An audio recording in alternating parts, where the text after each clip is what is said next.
Only those who show mercy can expect to receive it. Tanya Dasani, The Lost Fleet.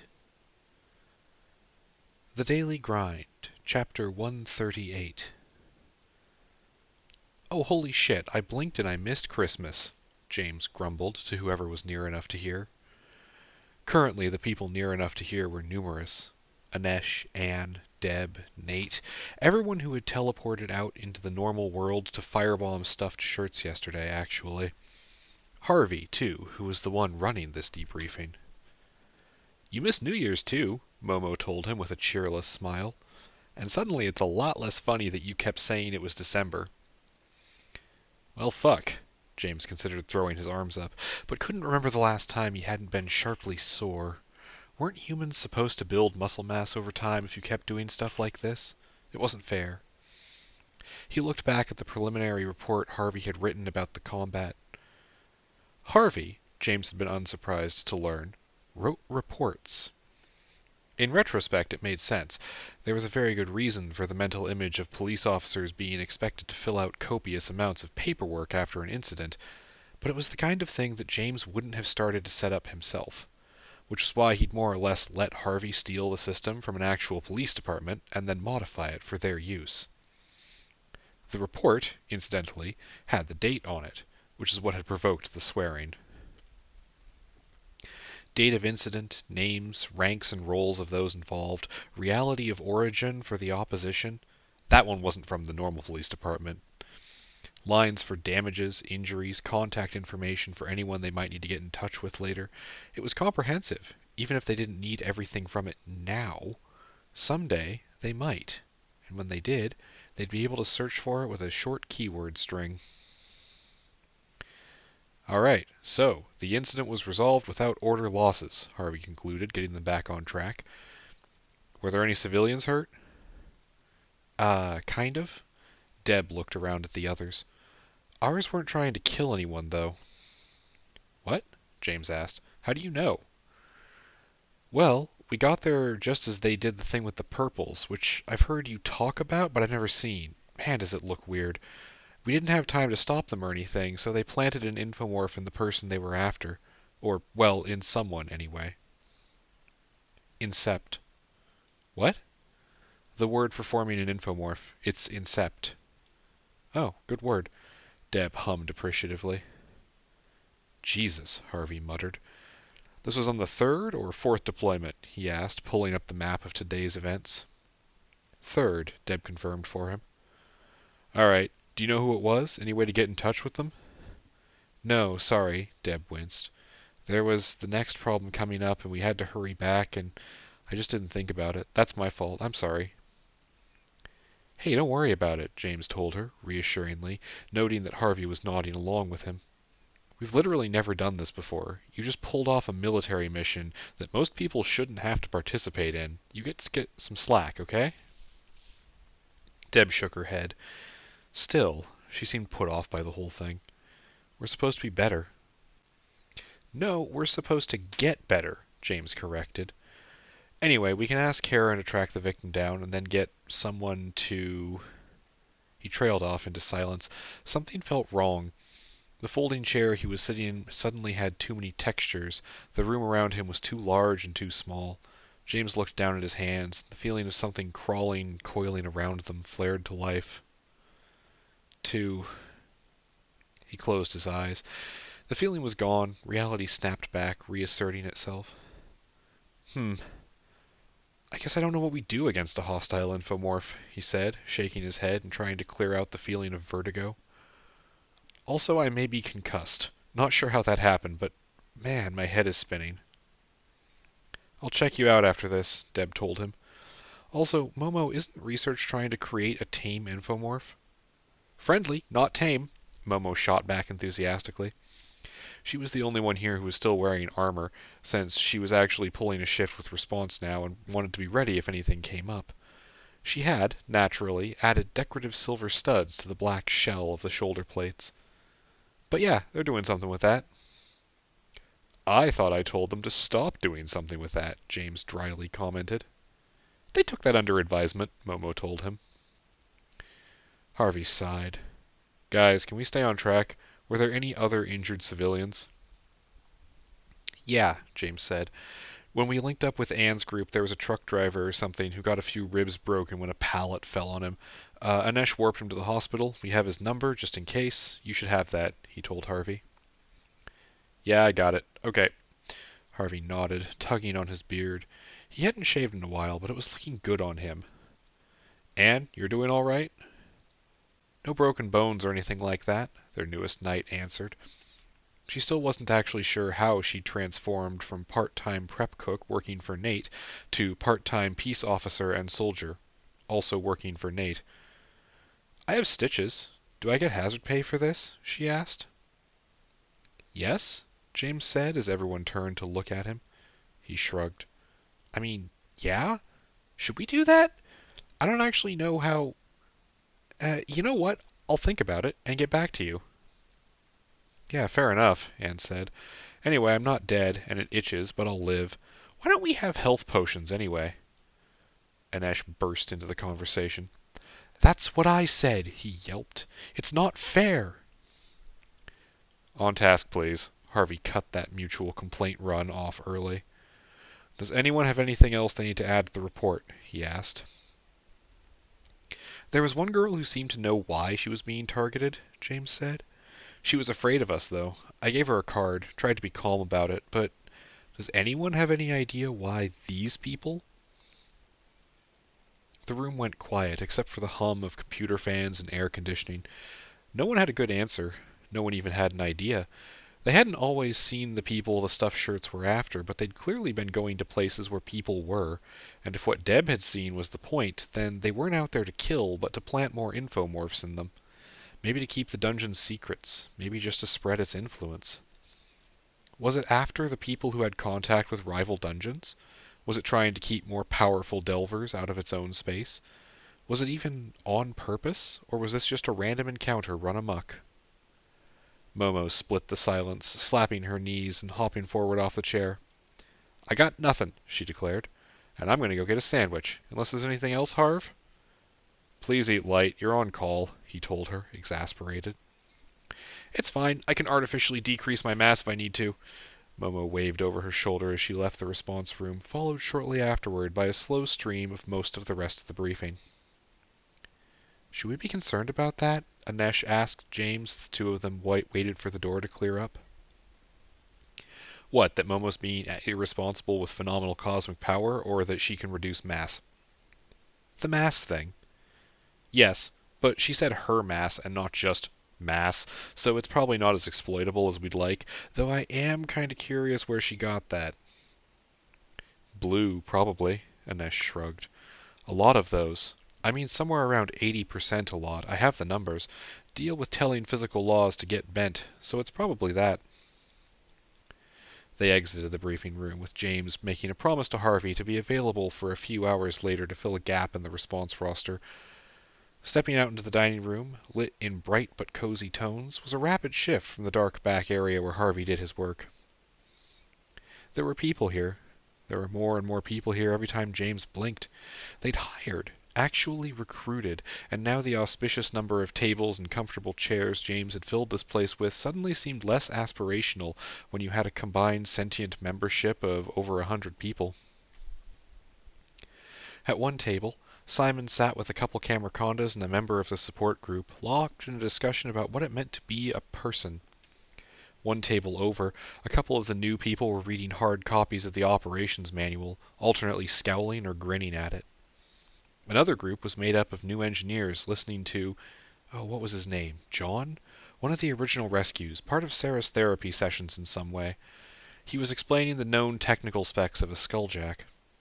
A dozen Camercondas throughout the room tried not to be too obvious with their semi-worshipful gazes toward the new kid eating in the back. The new kid was currently sharing a table with an FBI field agent who was dealing with her own worst foe, paperwork. The two of them in a quiet alliance, securing one of the tables without having to worry about anyone mistaking the empty chairs as free space. The whole thing made James feel warm inside. They'd built a bizarre home here, and seeing everyone talking, working, learning, and just being so damn alive, even as the world got worse and worse around them, was inspiring, uplifting. "Oh, by the way," James said to Anesh, checking the trays on the tables to see what Nate was making today. It looked like fish. He was going to have some of that for sure later. "How did the copy of Virgil's disc thing go?" Anesh let out a low whistle through his teeth as they made their way back to the warehouse area. "Oh boy, it works." He did not sound super excited. "Normally when things work, it's good," James prompted. "It is, though," Anesh winced. "Okay, you know how Bitcoin mining is destroying the planet?" "I'm vaguely aware that cryptocurrency has roughly the same environmental impact as all of New Zealand, yes," James nodded. "Oh, we should kill Bitcoin." "Pause on that," Anesh cut him off. "So the disk copied, which is great, because the program on it won't copy. But the whole thing... Whatever, it's magic. Anyway, it works, fine. Doesn't have any diminishing returns that we've found yet, but it requires the hardware to be on or it doesn't do anything." "Yeah, about that. How does it decide who gets the buff? Did you figure that out?" "It's whoever it's assigned to, whoever runs the program. It's magic," Anesh sighed. "I really wish we had better words for this sort of thing." He waved his hand around to indicate that this sort of thing encompassed most of what their lives had become at this point.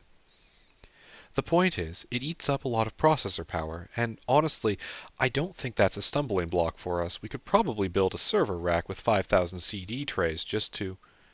"Wait, it only runs off the disk?" James groaned. "That's so inconvenient." "Yes," Anesh flatly stretched out the word. "It is. Welcome to my TED Talk." He rolled his eyes as he pushed open the back door to the warehouse workspace. "The point is, it works well enough, and it makes me think we need to devote a lot more effort to figuring out where Virgil got it from." "I would be very annoyed with him if he were alive," James admitted. "So you're immune to venom now? It was venom, right? Or was it poison?"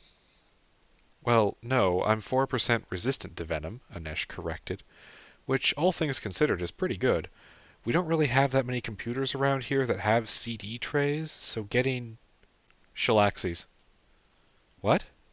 What about running it on the Shalaxes?" James asked. "Just out of curiosity. Sometimes our magical bullshit amplifies itself." "I don't think..." Anesh thought for a second, settling into a leaning position against the desk James had piled a bunch of architecture and political science books on. James, while his boyfriend thought about the question, flopped on his reading couch and started looking through the news on his phone. "Okay, I think it probably just buffs the Shalaxi," Anesh finally answered. "We can try, though. Also, why are we back here?" "What?" James looked up from an article about election results. "I followed you." "No, I followed you." James was glad he had pillows to hammer his head against. "God damn it. Okay, I'm going back to my office. People keep wanting to talk to me recently, and I should be somewhere stationary." "Good call. I'm going to go discuss green orb stacking exploits with whoever in research wants to put up with me." "I challenge you to find a world where they aren't 100% into that, all the time." "One where they're dead?" Anesh ventured. "Wow, grim." James rolled off the couch and to his feet. "I'm going to get someone else to write the Order's holiday cards next year, not you." "Thanks," Anesh told him, the two sharing a grin and a kiss before they parted ways. "Yo, I'm back." JP rapped his knuckles on the frame of James's office door. He'd actually waited patiently for James to finish talking to one of the new kids about something, and while he was very proud of himself for observing social niceties, it did sort of grate to not be doing something of high enough priority to skip the line. "Oh hey," James grinned at his friend. "It's been... Wait, it's only been like 2 days since I saw you. Weren't you in Utah?" "Yes," JP said bitterly, "among other places. You busy?" He didn't wait for an answer, strolling in and claiming 2 chairs, one for his ass and one for his feet. "I like what you've done with the place. The sword on the wall is a nice touch." "That's only because I haven't gotten it engraved yet," James retorted. "I'm thinking in case of cat." You know, some people think I'm a total badass for the whole cat thing, JP countered. James cocked his index finger at his friend, leaning forward with a grin. Some people were there and heard you scream in panic. Touché. Anyway, enough of your shame. How was the trip, which I am now absolutely sure you appropriated telepads to accomplish? James asked. JP was currently running the Order's version of an intelligence agency. He was still getting his bearings, which was a polite way of saying that he wasn't running it very well yet, but he had made some progress, and his trip was the first attempt to actually get out into the world and do the intelligence part. Well, I got Reed to do whatever magic those weird computer chips need to make me some... James cut him off. You literally just... He paused. Whatever. I know about you and Nate building creepy surveillance networks. I'm assuming you have one that searches for secret organizations, too? Cults, specifically, JP said. The generalized secret order thing is still growing or whatever. The point is, got a few hits, so I went to say hi. And? James tried to speed this conversation up. JP was stretching it out, probably for dramatic effect. Well, the first one was a cult in the sense that they were a cult of personality. JP winced. They had some not great policies. Also, they weren't prepared for what I believe you nerds call out-of-context JPs. We tend to shorten JP to problem, but yes. Also, you made that reference. You're a nerd too, you asshat, James admonished him. So that one was a bust? Sort of. I feel like I probably leveled up at least once. Nerd. Also, they had kidnapped someone, and she's currently recovering in our basement, which sounds creepy. Hey, how long until we build actual apartments? You could probably manage something cool with all the orbs, and then I wouldn't have to say in our basement as much. James stared at him, flicking his eyes from side to side like he was trying to figure out if this was a prank being caught on camera. Do you ever actually read the Order's message server? Listen to Sarah's podcast thing? Anything? He asked. No, I'm busy. So I guess you're on it then? Oh my god, tell me about the second cult. Well, the clue that I should have Googled first is that the second cult was called Dead Orbit. James cut him off. Oh, that's not real. Yeah, I know that now, thank you. JP refrained from rolling his eyes. Yeah, that's a thing from Destiny, James added. JP stopped refraining. Yes, thanks. Look, I know you probably think that's me being sloppy, but from what I hear, I was gone for not even an hour before you started trying to apply Airbud logic to ownership of nuclear weapons. Nate needs better infosec, James grumbled, especially when it's about stupid things I've said. What was the last one? They are called, and I swear to God I'm not being a jerk here, this is really what they call themselves, the Alchemists Guild. Well, the Guild of Alchemists. Whatever, the order doesn't matter. JP nodded as James winced. Yeah, really. So, you remember when we started this and you took a long damn time to settle on calling it an order because of all sorts of reasons and baggage you have about guilds being fundamentally capitalist and violent and things? I remember that.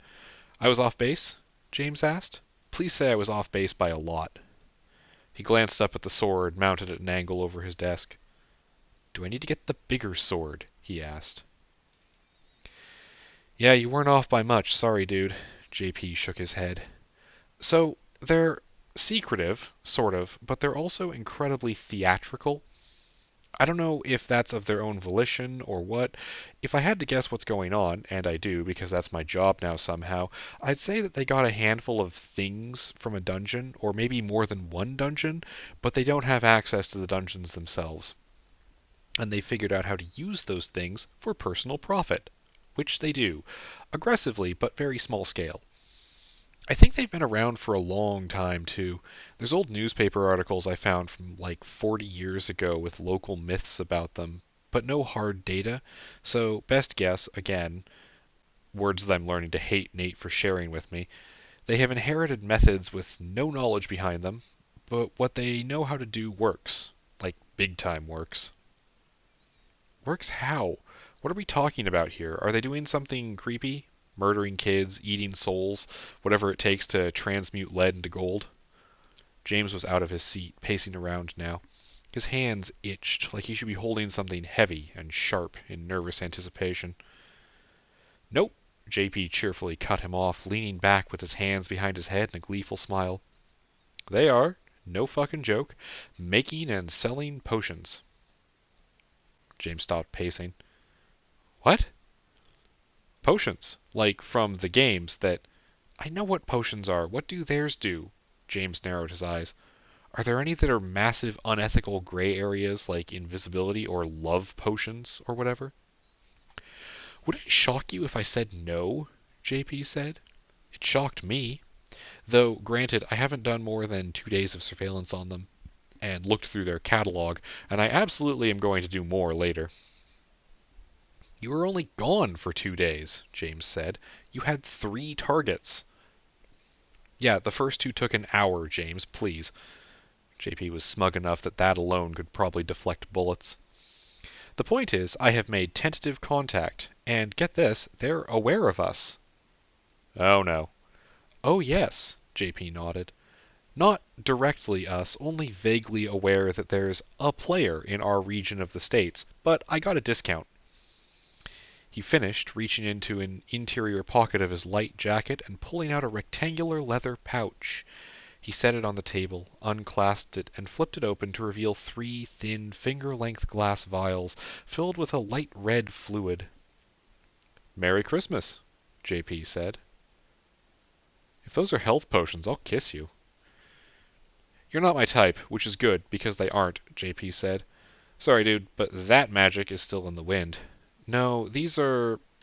Okay, they had some stupid Latin name for it, but they're potions of exercise. What? You know how when you work out you're actually damaging your body and the soreness is growing stronger muscles or something? Well, these maximize that part, and shorten the time window to about half an hour, I think, which I guess makes them like health potions, but not for things like cuts or cancer or whatever. Actually, do not use them with cuts. They were very specific about that. That's still pretty cool. Why only 3? James asked.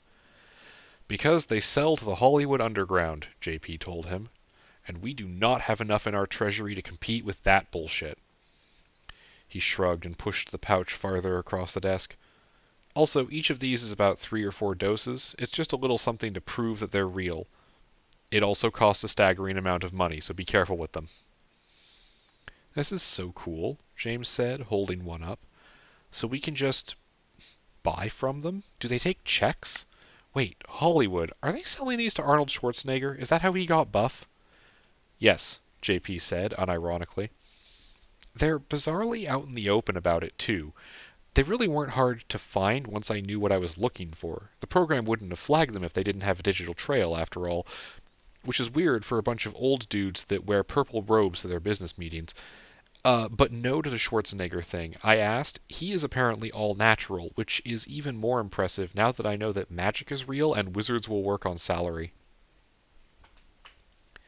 I'm guessing their inventory is both mildly impressive and also absurdly expensive? James asked, seeing where this was going already. Oh, so overpriced, JP nodded. Basically, their market is not people like us. People like us, and by us I mean delvers, are kind of a mystery to them, which is delightfully poetic. No, they sell to celebrities or the ultra-rich that want to skip steps and trade money for results instead of doing hard work. Ugh, James groaned, massaging his eyelids. Even worse than monsters. Capitalists. Hey, at least they produce something of value, JP offered, not really doing a good job of springing to their defense. So what do they offer? James asked. Well, that minor healing thing I showed you. A dream draught, whatever that is. Potions for hair growth and skin renewal, and then a couple weird-ass ones, like a potion that oxygenates your blood for 6 hours, or one that improves reading speed for a day or so.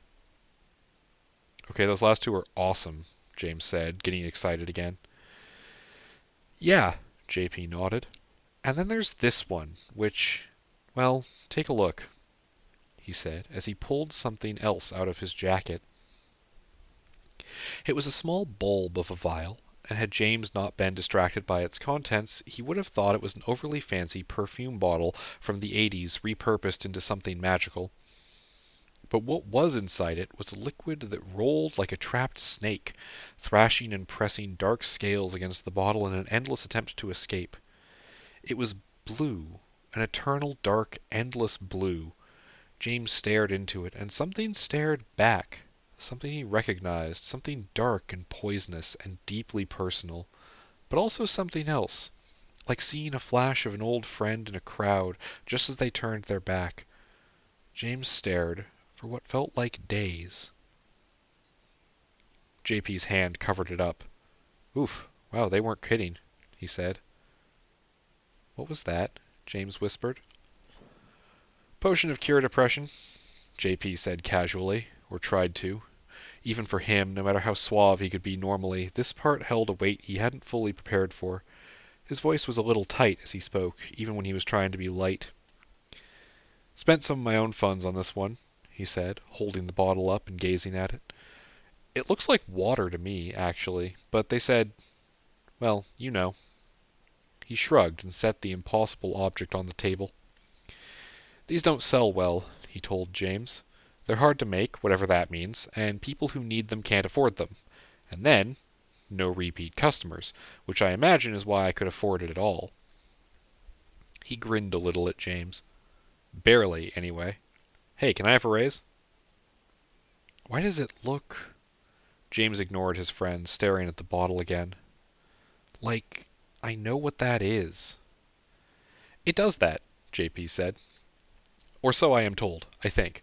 Honestly, it could just be wizard poison. I won't lie, I can't exactly test it, but if anyone needs that, well... Merry Christmas, he muttered, not making eye contact. After a minute of quiet, JP stood, stretched his arms, rotating his body back and forth in a dramatic show of motion. Well, I gotta go check in with Nate, make sure we aren't being targeted by interstellar assassins or anything. Be careful with that thing, alright? He was halfway out the door when James spoke behind him. We really do underestimate you all the time, don't we? JP laughed once. Nah, I think you got my number, he said. Just don't tell anyone I can't name every organization from any given video game and we'll be even. I don't think that's going to be enough, James whispered to an empty room after JP had gone. He was still staring at the roiling bottle on his desk, as if just looking at it could unlock its secrets. Not enough at all, he added.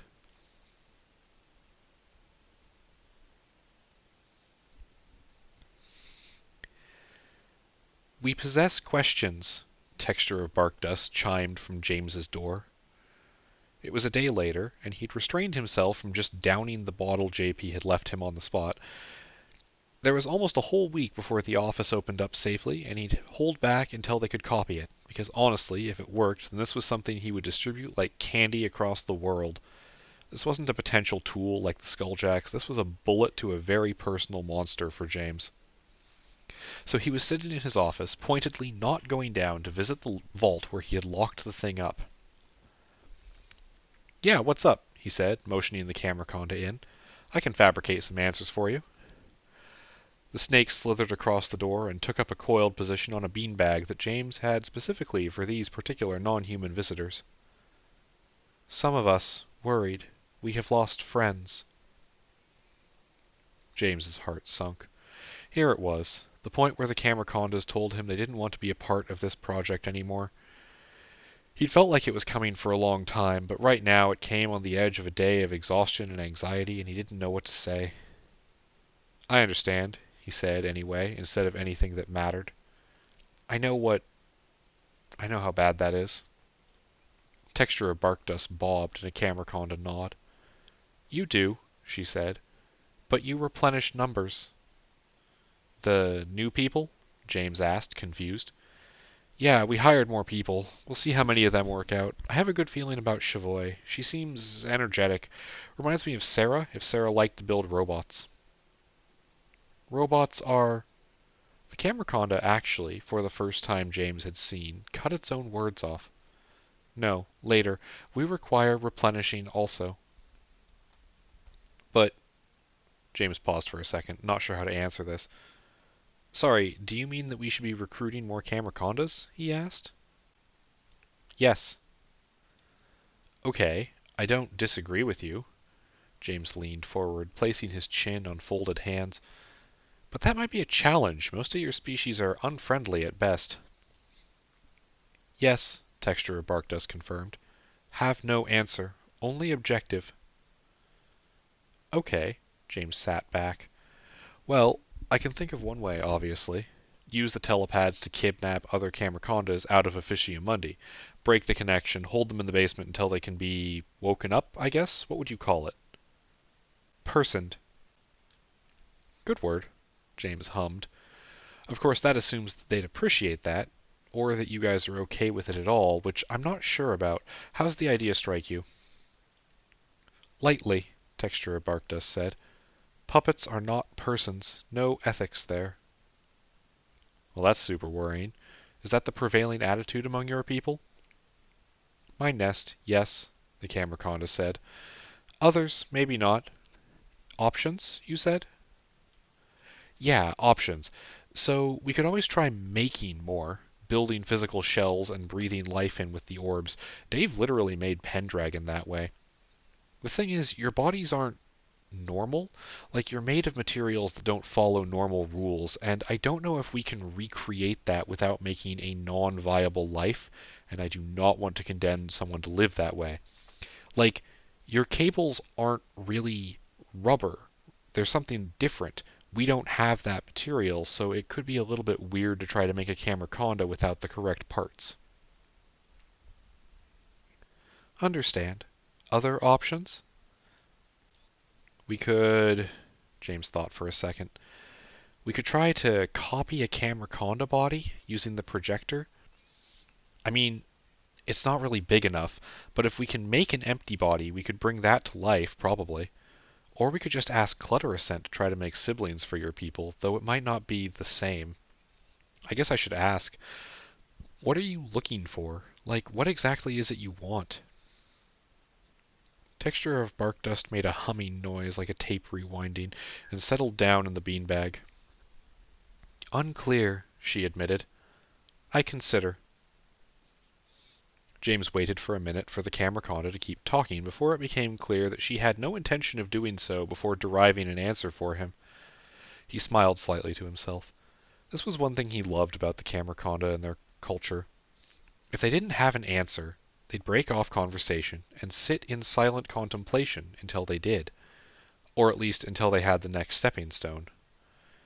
The minutes passed in relative silence, with only the sound of voices from down the hall in Karen's office breaking up the quiet for a little while. He was still waiting for an answer, and working on an editing pass of new parts of the operations manual for the response program, when Sarah wandered in. What's up, Buttercup? She introduced herself, strolling into his office like she owned the place. Not much, Bubbles. What's going on? Wait, what? I'm making a Powerpuff Girls reference. Never mind, the moment is ruined. What brings you to my office? Just here to check in with you about the Akashic Sewer, Sarah said. Oh, hey, Barkdust. She noticed the Camerconda. Sorry, didn't realize you were busy. Probably why you didn't reply. The sewer's open, James said, taking a deep breath and feeling a lingering soreness in his ribs from the last time he'd been down there. Oh, good. I was worried I was almost out of bruises. And Texturer Barkdust is just pondering a question while I work. Actually, on that note, quick check. Could the Clutter Ascent replicate a Camerconda? Yes, Sarah said, without hesitation. Probably. The biggest thing it's made so far has been Frederick Umbra Arb... Please just call him Frederick. Fine. Frederick. But Ascent can make life, even if we don't know what the qualifiers are. But I get the feeling it really does care about trying to comfort people, so it would certainly give its best effort to making a new Camerconda. Sarah toyed with her bangs as she spoke. Also, on your original question, yes, the Akashic Sewer is open. Should we go poke it? We? As in, you plan to come too? James eyed her. Are you sure you're fully okay? James, I broke my neck months ago. I'm fine. That's not a normal human thing to say, he snipped back. Though yes, I am aware of what I just said. Shut up. James sighed. I just worry about you. I'm the best weapon we have in there, so far, Sarah told him with a sad smile. And I hate being a weapon. But I hate the weird hand tentacles more, so I'll keep putting sticks in them, okay? She didn't wait for him to respond, turning to head out and giving a friendly head pat to Texture of Barkdust as she turned. Oh, I actually wanted to complain for a change, she said from his doorway. The support group are cheating. Cheating on each other? Cheating on their taxes? Cheating... James started rattling off suggestions before Sarah stuck her tongue out at him and made a rude noise. No, you blob, she said. They've started listening to the podcast I do, specifically to save people time, and then packaging the memory of listening and understanding it, and then sharing that file around through the Skulljacks. Like, they can't even spare 20 minutes a week. I'm actually a bit offended. James stared at her with wide eyes before slowly putting his elbows on his desk, leaning forward to place his head in his hands, and letting out a soft scream. Then he straightened back up with deliberate movements and casually said, Wow, there's a lot of new stuff happening today. As if he hadn't had just a small eruption and Sarah and Texture of Barkdust weren't staring at him in concern. That's cool, though. Very cyberpunk. I'm sure that won't be a problem for us ever. James nodded entirely to himself before standing up. Anyway, I'm going to go find some incredibly lethal pens to take into the school. Meet you at the parking lot in 10? Cool. The human and camera condo remaining in the room looked at each other, and then out the door that James had casually slipped through, then back to each other. He appears tired, Texture of Barkdust stated. I will think downstairs. Share later. Good call, Sarah told the snake. I'm going to go magnetize some wood. Hey, do you want to come into the school with us? I bet we can sneak you past the students pretty easily. Children annoy me, the camera conda replied as the two of them headed for the elevator. Really? Sarah was actually surprised. I didn't actually think there'd been that many kids here. Wait, hang on, weren't you just talking to James about making new camera condas? Wouldn't they be kids? Yes, Texture of Barkdust acknowledged simply. Is problem to consider. Well, so long as you consider it. Sarah, who had never had the chance to be a real parent, but who spent a lot of time trying to fill that role in small ways with cousins and neighbors, smiled down at the camera conda. And hey, you all won't be alone in raising them. Half the Order would for reals love to be part of that. It takes a village, right? To what? They entered the elevator. Huh? Sarah asked. A village to what? Oh, she said, stabbing the button for the ground floor, smirking at the new label for the bonus extra basement. It takes a village to raise a child. It's an old human saying. You have old sayings, Texture of Barkdust said. We have very little. Don't want to lose it. Absolutely, Sarah agreed. We'll have to talk about it, she sighed. Figure out how to make everyone as happy as possible, not ruin your culture, help you be a people if you want to be something separate from just part of the Order. It's all so much, more than I'm qualified for. I should take some anthropology classes. The camera conda made an amused hiss. I will join you. Okay, Sarah said, and then with wide-eyed cheer, Yeah, okay. Let's get you in a college course. Oh, that'll be fun. We can be homework buddies.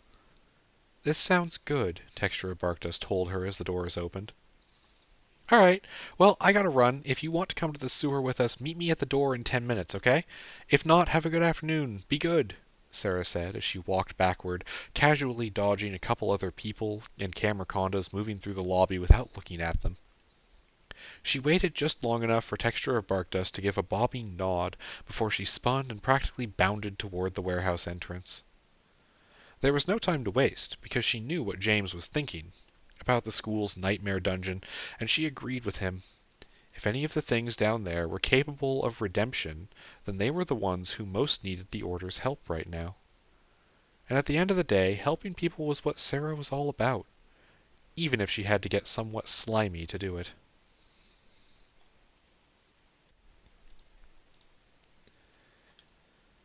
Plus 16 activations. Close object. James made a facial expression halfway between a frown and a smile as the fresh blue orb sank into his wrist. He was sitting in his car in the parking lot of the high school, along with Sarah, Alex, and Texture of Bark Dust, everyone procrastinating going out into the dark gray rain between the vehicle and the building's doors under the guise of preparing for battle. You know, I feel like the orbs are learning from us, and I don't mean that in a good way, James mentioned offhandedly. How so? Sarah asked, zipping up the bag she was using as a magazine for wooden projectiles. Well, James tapped his hands on the worn leather of the wheel, it feels like all the ones I get now include the word object where they wouldn't before.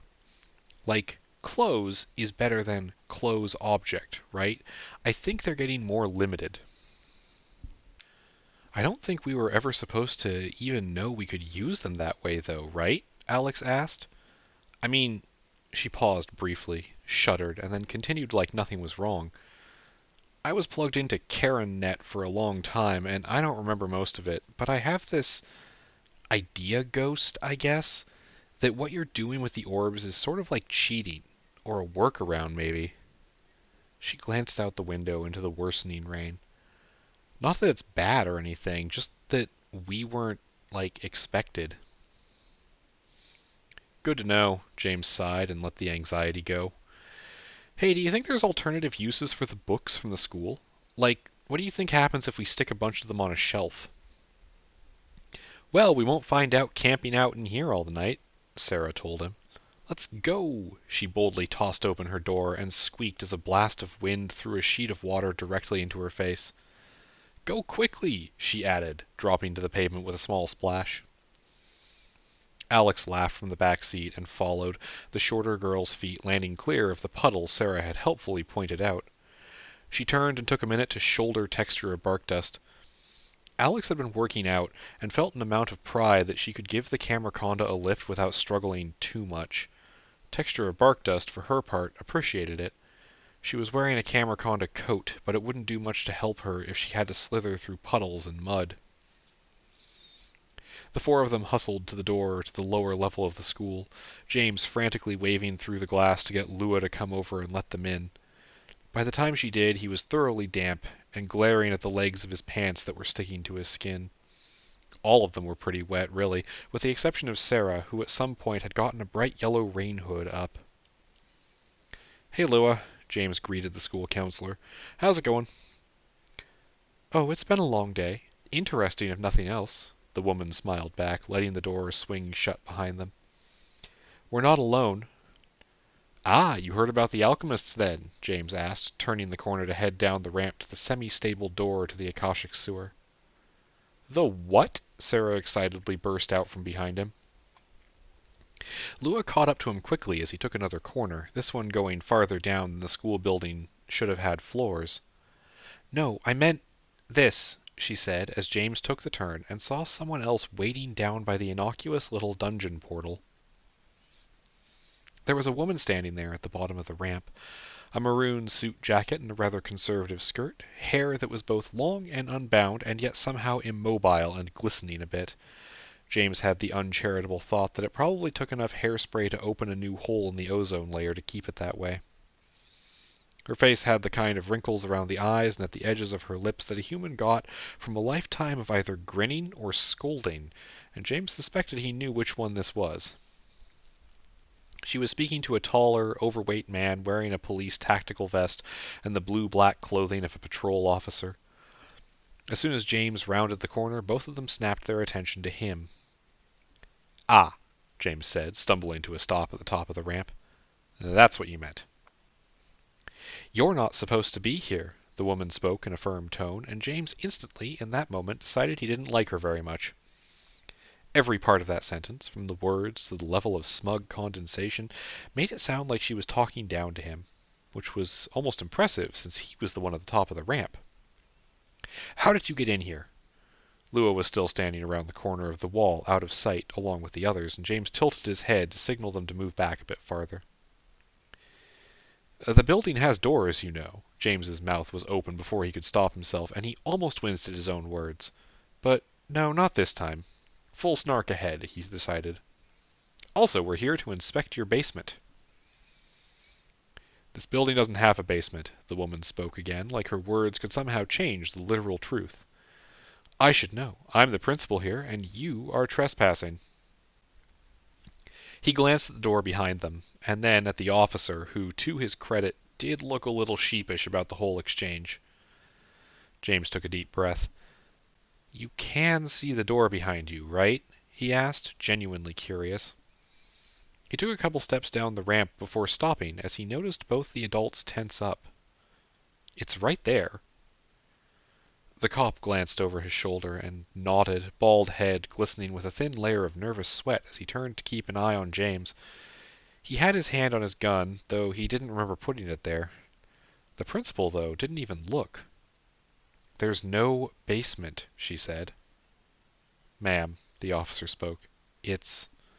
There is no basement, she said again, stomping up the ramp toward James and jamming an outstretched finger into his solar plexus. No basement. Now get out. All right, now hang on. James was starting to get mad, but the older woman cut him off. Arrest him, she ordered the cop. Again, showing more restraint than James expected, the officer paused, and then, as if he'd made a decision, he gave a sad nod and said, All right, ma'am, I'll take care of this. You should go back to your office. I'll file a report later. The principal nodded and gave James a smirk as she strode past. James would have, in that moment, panicked, except everyone else had retreated back up the hallway and was presumably camping out in a classroom or something. A moment later, as the stomping click of heels on concrete faded away, James cocked an eyebrow at the cop. Ah, hell, I'm not going to arrest you, the man said, tension draining out of his shoulders. Why? What the shit? Why couldn't she see the door? She could have, James told him, if she'd looked. But she was never going to look, James confirmed with a nod. Yeah, I don't know the language to use to describe this to you. Haunted? He shrugged. She's got something in her head that's not her. You're serious? The cop sighed. He didn't sound disbelieving, just sad, in a way James honestly hadn't expected. Fuck. He turned and looked at the door again. Fuck! He shouted, slamming a fist into the rusted blue metal with a loud clang. The noise drew attention. What felt like a short instant later, Alex slid into view at the top of the ramp in a crouched position, one hand held out to her side with a blade in it. Sarah and Lua popped into view the next second, both of them looking worried but steady, while Texture of Bark Dust made it down last, but instantly locked her camera eye onto the officer, though she didn't freeze him just yet. Calm down, James rolled his eyes at his companions. It's fine, he's just having an existential crisis. He took a few steps down the ramp, reaching the bottom in a trail of wet boot prints. Hey, you gonna be okay? He asked the officer. The cop's eyes had locked onto the camera conda at the top of the ramp, and he only barely acknowledged James's question. It's all real, isn't it? He asked. I'm gonna need to know what all means to you here, James cleared his throat. But a lot of stuff is real that you might not expect, yeah? The officer focused back on James, mind burning to keep up. You were here, he said. During the gas leak. The one that wasn't a gas leak. It wasn't, no, James confirmed. And I was. Rourke, the man said, holding out a hand. James replied, taking it and shaking once. We need to get through that door. You okay with that? No problem, the officer said without a scrap of hesitation. His eyes performed a quick and practiced scan of James's person before checking the people at the top of the ramp, though, again, he lingered for a bit on Texture of Bark Dust. Do you need a gun? I've got a spare one on my desk. James heard Sarah cough from behind him, smothering some kind of sound, but he shook his head. Nah, it won't let weapons in, he told the cop. Or phones. Really, anything you aren't allowed to bring into a school. Though it's gotten nicer, it does leave them in a pile that you can pick up when you leave. Can you take a gun in if you have a badge? Officer Rourke asked, his eyes tracing a grid across the metal and security glass of the unassuming door behind them. I have no idea, James admitted. We'll test that later. All right, everyone, let's move. Clock's ticking. The call to his party members went out. Do you want to come with us? James asked the officer, a little apprehensive, but making the split-second decision to trust the man at least this far. Absolutely not, he said, barking out a hollow laugh. Maybe next time. Besides, I have to go tell that witch you've been arrested. Hey, Alex exclaimed as she walked past. My best friend is a witch. Is she serious? The officer asked James in a politely quiet tone. Yeah, she calls herself a war witch because everyone that I know was a drama student, apparently. But yeah, James answered. Oh, apologies, ma'am, the officer spoke up. But I still need to go. Excuse me. He slipped around the camera conda, giving Texture of Bark Dust a wide berth as he moved to climb the ramp back to the real world. Hey, be careful, okay? He said. Yes, sir, James saluted him, only half mocking. The cop didn't roll his eyes or snort or do any of the dozens of little gestures that James or his friends and allies had picked up over the years. He just gave a flat, uninterested gaze to the long-haired young man who had just upended his world again. Then he turned and was gone. Well, that was fun. Sarah let out a stream of breath she'd been holding in. Should we go now, or does anyone need a moment? I'll be waiting here, Lewis said, claiming her chair again and picking up her book. There are still students in the building, after all. Still hate that, James said. There's a fucking pandemic. It's really stupid. Look, I even wore a mask, and I'm basically immortal. Sarah grabbed his shoulders and oriented him to face the door, struggling a bit to get James to actually move. Focus, Dungeon, she said. Come on. All right. James stepped forward, putting his hands on the door's bar. Okay, everyone stay close. We still don't know if maps even work here, but we're going to retrace our steps from last time.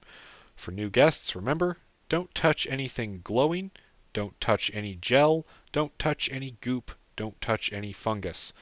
Actually, touch as little as possible. We don't know what any of it does, and we don't want to find out. This is why I brought a hood, Sarah chimed in as she pushed the door open. That's why? Not because it's raining? Alex asked, trying to quell her nerves. I like the rain, Sarah pouted as they walked through the breach. And then, all of a sudden, they were outside reality.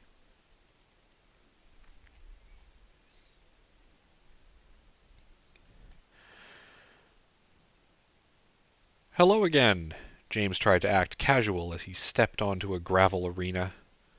Behind him, a scraped, bruised, and unpleasantly wet team fanned out, taking up positions where they could move to assist James if he needed to, or if anything else decided to join the fight. Though today, the arena was less packed than last time, so maybe that wouldn't be required. They'd fought through the Akashic sewer to reach this point after a couple hours of travel. This time, their progress was slowed by near-constant ambushes of the small rat things with the glowing blood, and from the hand-vine plants that had begun growing between pipes, even outside of the little quiz rooms. They did take the time to check a few quiz rooms. Mostly, they let Alex speak the answers, collecting as many green sparks as they could in one person. No sense in being here and not walking out with at least one new magical book. Sarah's hood had actually worked, once, against some of the sludge this place disgorged from its dark pipes. One of those overhead pipes had cracked and split when they'd passed underneath it, and Sarah's reflexes were just fast enough to shove Alex out of the way before some of the substance had splattered onto her. The hood had melted, rapidly. She'd gotten it off in time, but had spent the next half-mile cheerfully complaining that she was going to need to get hairstyle advice from Momo. Texture of Bark Dust had been invaluable, providing classic Camerconda overwatch and making any encounter with a single enemy almost too easy. And maybe the sewer agreed, because toward the end there was a door that slammed open like an overwound spring and caught the Camerconda with a jagged edge that seemed placed specifically to try to cut her throat open. It hadn't connected properly, but it had hurt, and Alex had given the other two humans a crash course in Camerconda first aid to stop the blood loss. And now, as James downed a half-full thermos of arcane coffee and limbered up his legs, walking into a dry and dusty room out of the oily algae of the tunnels, he said hello to a creature out of a nightmare. Holy shit, that thing is creepy, Alex whispered. Be nice, Sarah admonished her. Even if you are right, she added under her breath. Welcome back, the rat roach's guttural and wet voice greeted James. Been waiting for you. Its words sounded like it was talking around a mouthful of meat scraps. The creature looked taller than the last time James had encountered it, too. The rat roach had uneven, erratic patches of glistening, damp beetle shell across its flesh, intermixed with patches of dirty white fur. From points in her fur, they could see small brown-cap mushrooms growing out of her skin, the fungus leaving strings of spores in the air as the creature swung its arms back and forth. The fur was worn in places, and a thin line of glowing blue drool oozed from the corner of its muzzle to drip to the floor where it hissed. The last time James had been here, their group had done substantial damage to this creature. But here it was again, alive and maybe not well, but rat roaches were almost blatantly misconstructed. If you watched them for any length of time, you'd see limps, struggles to breathe properly, and open sores around the edges. The thought of one of them just healing properly didn't quite fit. Do you have some kind of health potion down here? James asked casually. That's been a sticking point for me lately. The rat roach stared at James suspiciously with a faceted eye set into the side of its skull. He shrugged. It's good to see you again, I suppose. You brought friends this time. James pointed in a vaguely accusatory manner at the two rat roaches flanking the white one. They weren't quite as impressive as their leader, but they bristled as he motioned to them, three-fingered hands fidgeting with the jagged blades and clubs they carried. You cheated, the rat roach accused him in a wet, barking scream. Not again. It motioned with its doubled right arm, the makeshift spear in those two hands moving in wild lines as the creature gestured its allies forward. Around them, outside the rusted fence, a dozen other rat roaches howled screams and hisses in exuberant joy as the ones on the court started walking forward. Sarah, artillery, take the one on the right. Alex, cover her. Bark dust, clear lines, disruption, James muttered to the people with him as they fanned out and watched the fight creep toward them. You know, we don't have to do this, James called over. We could just trade snacks. I could pretend to appreciate yours, and then we could... Yo! He cut off as the white rat roach suddenly kicked off the ground with a spray of tiny rocks and lunged at him. Stop hawking, it screamed at him, putting the warped metal tip of its spear where James's throat had been a second ago. James leaned back up from the rolling motion of his dodge and slapped the haft of the spear to the side as it came for him again with the back of his right hand, causing the stab to whiff off to his side without contact. Coffee, adrenaline, and anger spiked in his blood. James backpedaled, keeping distance between them as the rat roach made a wide sweep with its spear. To his left, he saw Alex drop into a slide, kicking one of the other rat roaches back before Sarah sent a wooden spike through its chest. On his right, Texture of Bark Dust had just frozen the third one. Their enemy probably wasn't winning this fight. No real question about it. Come on, James yelled. Just let us pass. We don't have to do this. Want to, the thing howled at him. Want it. Want. It lurched forward, naked tail whipping back and forth behind it as it tore across the gravel, clawed feet kicking up more small stones into the air.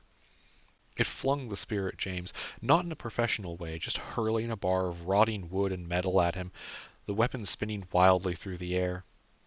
As he sidestepped that, the rat roach closed the gap and lunged again. James punched her in what he assumed was the stomach, a brutally hard, low-angle uppercut that took all her momentum and turned it into a weapon against her. James accepted the incoming strike from the rat roach's left claw, letting it rake across his armored chest and neck, eventually the claws finding purchase on his filter mask and trying to rip into it, but not hitting flesh. While the creature was struggling with that, though, James reached up and clamped his left hand around her throat, squeezing hard enough to be a problem as he planted his feet and forced her back. The two of them traded punches with their right side limbs, but it was clear who was winning this fight. So the rat roach, feeling its skin rip and shell cracked, stopped struggling against James's grip at all, and slumped forward into him. James instantly stopped fighting back and moved on instinct to catch the falling creature, which is when it snapped its eyes back open, cocked its maw, and vomited a sticky, glowing blue slime directly into his face. He jerked back from the bile, letting go and lashing out to kick the thing away, but all that did was add another involuntary spurt of fluid to its assault as the rat roach tumbled across the ground. Sarah shouted something, but James was too busy being doubled over, scraping what he could from his eyes with gloved fingers and flinging the tattered and now smoking remains of his mask onto the ground. This stuff burned. It made his skin itch and sting, yes, but the actual pain felt like it went down to the bones beneath. It was evaporating off his skin rapidly, though, plumes of blue smoke rolling away with chunks of his skin and facial hair. If he'd been capable of paying attention, he would have felt mildly justified in not having shaved for a few days, giving himself an ablative layer between the corrosive goo and his skin. Not that it was doing much. Abruptly, Sarah grabbed his shoulder, tilted his head back, and dumped a water bottle over his face. And rapidly, almost impossibly quickly, the burning receded, and the remnants of the slime hissed and withered to nothing. It worked like a child's understanding of acid, James realized. Well, half realized. Partially realized. A lot of him was busy experiencing pain, and it was hard to realize anything through that. "You good?" Sarah's voice reached his ears. James coughed and spat out saliva that had strings of blue in it. His throat caught, and he felt like he was about to heave, vomiting himself, but he quelled his stomach and answered his friend instead. "Yeah," he gasped out. "I'm good. What's going on?" He looked around. The other two rat roaches were on the ground, one of them bleeding something blue and equally corrosive, the other one not moving. His own opponent was struggling to push herself to her feet, one leg jutting out at an odd angle, with a black shard of bone sticking out of the broken gap in her chitin shell. The thing made pitiful little noises that were sharply audible over the scratching of its claws on gravel. Around them, the other rat roaches outside the fences had gone silent, simply watching with baleful stares. James spat again onto the floor, trying to clear the sweet, disgusting flavor of the ichor out of his mouth, as he took a few steps forward to where Alex was standing over the downed rat roach. "Could have skipped this part," James told her. He was angry now. She just hissed back, lashing out with a claw that missed by whole feet, and dropping her jaw back down to the floor as she lost balance before trying to pull herself up again. "Seriously, we didn't have to fight," James sighed. The rat roach just gave another wet hiss, lurching forward, leaving a trail of its own sticky blood across the rock, and drove itself to hurt him like it was on a mission from God. Which, well, judging by the way it had talked last time, it absolutely thought it was. James stepped up next to the creature, again feeling a spike of anger that this was the reward he was offered for trying to be nice, and running through the thought again that maybe trying to be nice wasn't the right call to the literal monster that had vomited burning neon slime on him. The rat roach didn't do much to assuage these concerns, turning onto her side, mismatched eyes glaring up at him while she tried to catch his ankle in a weakly flailing claw. "Hate you," she whined at him around the blood in her mouth. It was so pathetic.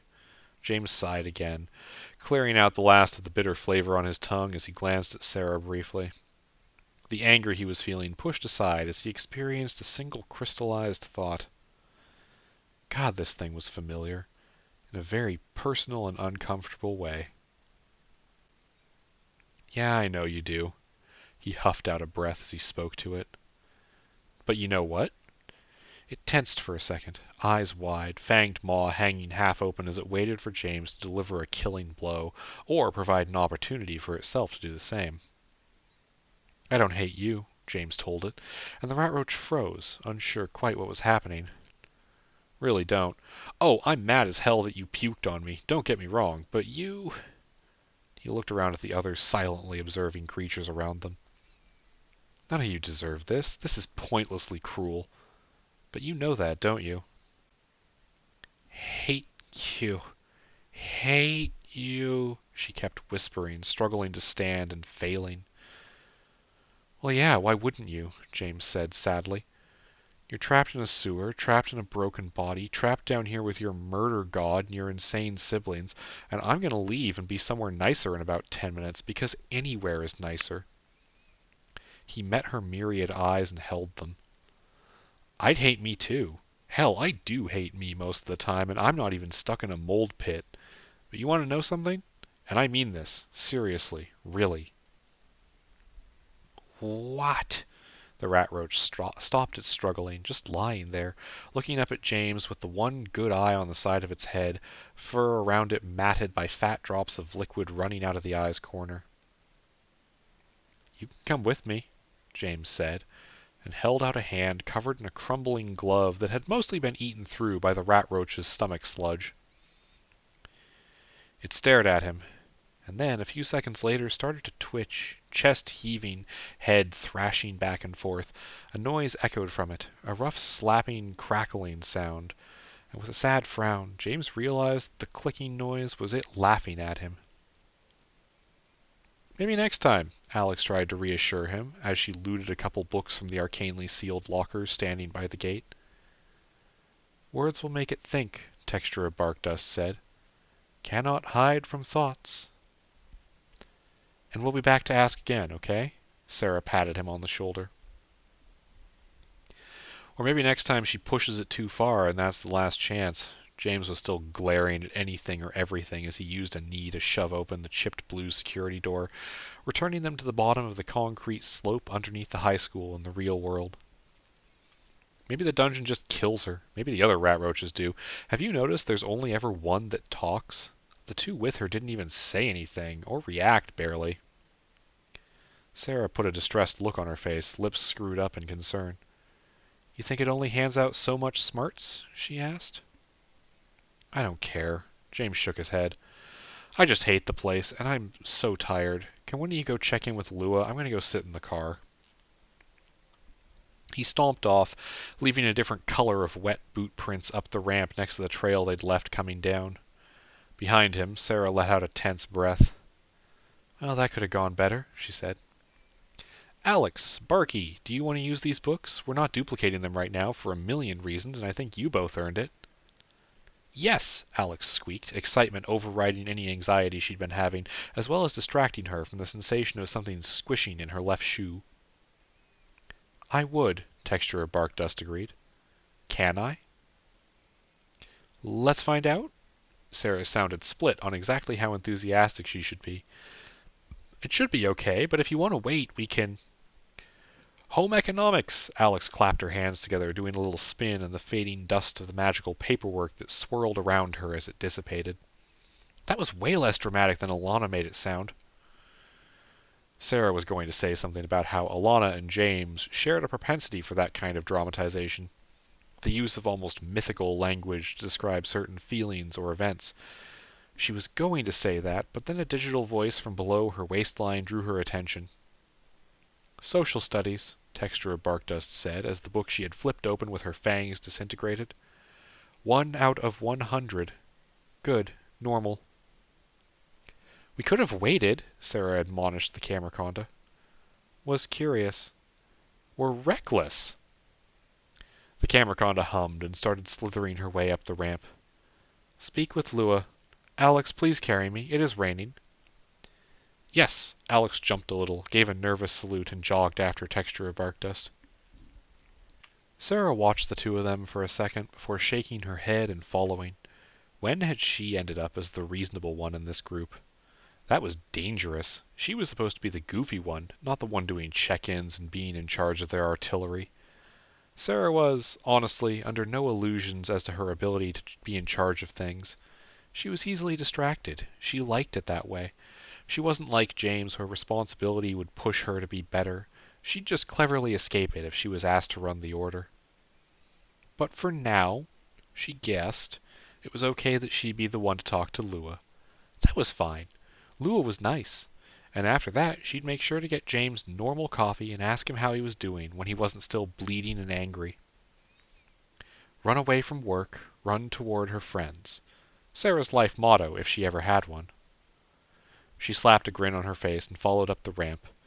There was still so much day left to get stuff done in.